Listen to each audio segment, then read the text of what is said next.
They say you truly know a person after you've lived with them long enough. But I learned that's not always true. I thought I knew my husband better than anyone, his habits, his dreams, what he feared, what he loved. But the truth?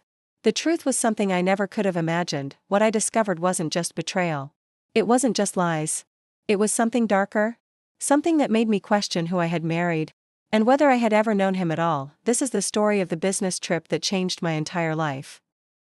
My husband, Ethan, had always been the grounded one. Mature. Responsible. A man with a work ethic that inspired everyone around him. He worked for an investment firm, long hours, big responsibilities, endless business meetings. I supported him the best I could. I understood the stress, the workload, the late nights. Or at least, I thought I did. He wasn't perfect, but he was mine. We had a quiet, stable life. Weekends at home. Dinner dates. A routine that felt safe. Predictable. And then one evening, at 9:42 p.m., he came home wearing that expression, part excitement, part nervous energy. Babe, I have to fly out this Friday. The board scheduled a last-minute meeting in Denver. I'll only be gone 3 days. I kissed him, wished him luck, and told him to be safe. I had no reason to doubt him. Not yet. 2 days before the trip, I was folding laundry when his suitcase fell open. I went to close it and saw something strange inside, 2 passports. One was his. The other didn't have a name I recognized. The photo was Ethan's face. But the name was different. I froze. My heart felt like it was beating inside my throat. Why would he have a second passport? Was it legal? Was it normal? I convinced myself I was overreacting. He probably needs it for work, I whispered to myself. Big companies sometimes handle weird travel rules. But that wasn't the only red flag. Before the trip, he wiped his phone clean. Deleted every message. Deleted entire apps. It was acting slow, he said. But something inside me whispered, no, something isn't right. The morning of the trip, his energy was off. Too jumpy. Too rehearsed. Call me when you land, I told him. Of course, he said with a smile that felt strained. Hours passed. No call. No text. I checked flight schedules. Every flight to Denver for the time he was supposed to travel had landed. Still nothing. At 5:12 p.m., he finally texted. Landed. Busy. Talk later. Short. Cold. Not like him at all. Something inside me began twisting into knots. I checked his email. He'd logged into our shared streaming account earlier. From a different state. Not Colorado. Arizona. My chest tightened. Why lie about where he was? What was happening? That night, around 11 p.m., my phone rang. A number I didn't recognize. A woman answered, whispering. Panicked, is this Ethan's wife? My blood ran cold. Yes, who is this?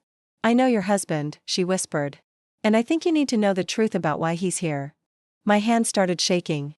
What do you mean? Where is he? She replied with a sentence that made my legs go weak. He's not on a business trip. He's staying at the motel next to mine. With a woman, and it's not the first time. For a moment, I couldn't breathe. It felt like something inside me cracked open. The woman claimed she'd overheard arguments. Strange exchanges. Things that sounded dangerous. Illegal. He's involved in something, she whispered. Something bad. I don't know the details. But you need to be careful. Before I could respond, she hung up. I sat there in silence, staring at the wall, feeling my life unravel thread by thread. I couldn't sleep. My mind raced. Was he cheating? Was he in danger? Was he doing something criminal? The next morning, I made a decision. I booked a flight to Arizona.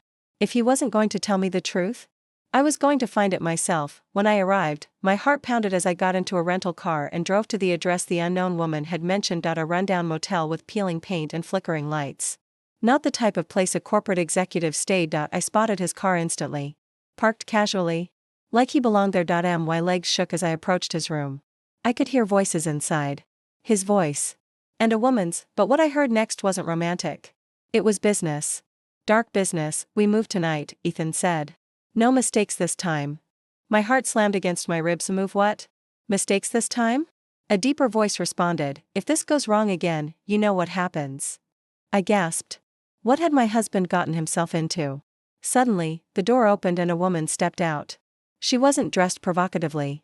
She looked stressed. Frightened. Like someone caught in something she couldn't escape. She looked at me, confused. Are you his wife? I nodded slowly, her eyes softened with guilt. I'm not involved with him like that. Not at all. He's using me. We're all being used. Before she could explain, Ethan stepped outside. His face went pale when he saw me. "What are you doing here?" he demanded. His voice wasn't confused. It was terrified. I held up my phone. "I know you're not on a business trip, Ethan. I know you're lying. What is this? Who are these people?" He closed his eyes. And the truth came out. He had gotten involved with a group promising fast money. They weren't just investors. They were criminals, running an operation that crossed several states. He wasn't cheating. He was doing something far worse. He had become a courier for them, a pawn.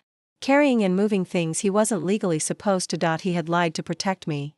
Or so he claimed, but the damage was already done. As we stood outside that motel, with the Arizona sun burning overhead, I realized something painful. I didn't recognize the man standing in front of me. The man I married would never have dragged me into a world this dangerous. He begged me not to tell anyone. He promised he would stop. He said he was doing it for us. But they were just words. More lies. I walked away from him that day. Not because he cheated. But because he chose secrets, danger, and darkness over the life we built together. His business trip didn't just reveal his double life. It revealed who he truly was. And I knew I had to save myself before it was too late. Sometimes, I whisper now, the biggest betrayal isn't another woman, it's the person your partner becomes when you're not looking.